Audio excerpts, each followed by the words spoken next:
We are gathered here again under the baobab tree, which symbolizes the Tana Forum and our traditions, cultures, and values to discuss about the critical issues and challenges that confront our continent. I feel personally honored and privileged to make this welcoming address to such a distinguished panel of leaders, world-class intellectuals, and African security stakeholders from all over Africa. The high-level attendance today is a clear indication that the forum has indeed taken on a momentum of its own. We are also here today to pay tribute to one of the greatest champions of the Tana Forum and a visionary son of Africa, the late Prime Minister of Ethiopia, His Excellency Meles Zenawi. I am sure that nobody will dispute that these companion core public ideals of Meles Zenawi imparted a fresh and invigorating spirit into our collective life.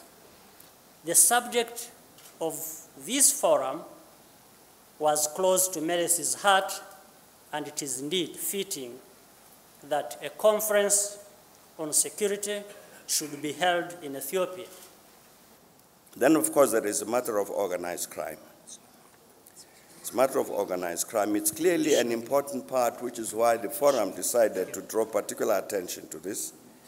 It's an important part of the sources of conflict, the sources of insecurity on the continent, and therefore something that needs to be addressed. My government has launched a huge campaign to eradicate the piracy through mediation and dialogue with the community leaders and the local stakeholders. The fruits of this campaign have led to the voluntary denunciation of so many young Somalis to these illegal activities. Let us define the problem for ourselves. Let us not take the problem as it is defined by a prohibitionist lobby in Europe and the United States, which wants to have its war on drugs, the front line of the war on drugs, not in London, not in Washington, not in Miami, but in Mexico or in Guinea-Bissau or in Mali or in Libya. According to UNHCR, over 3,000 Eritreans flee to Sudan and to Ethiopia every month. As a journalist, I've been documenting the tortures of Sinai.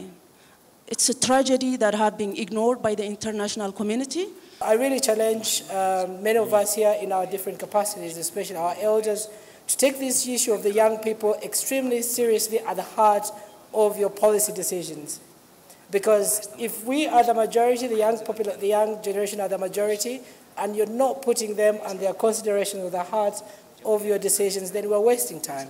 There is a nexus between the internal armed conflicts and the organized crime. This nexus is like a vicious and evil circle composed of many factors, all of which are fueling the inferno of crisis.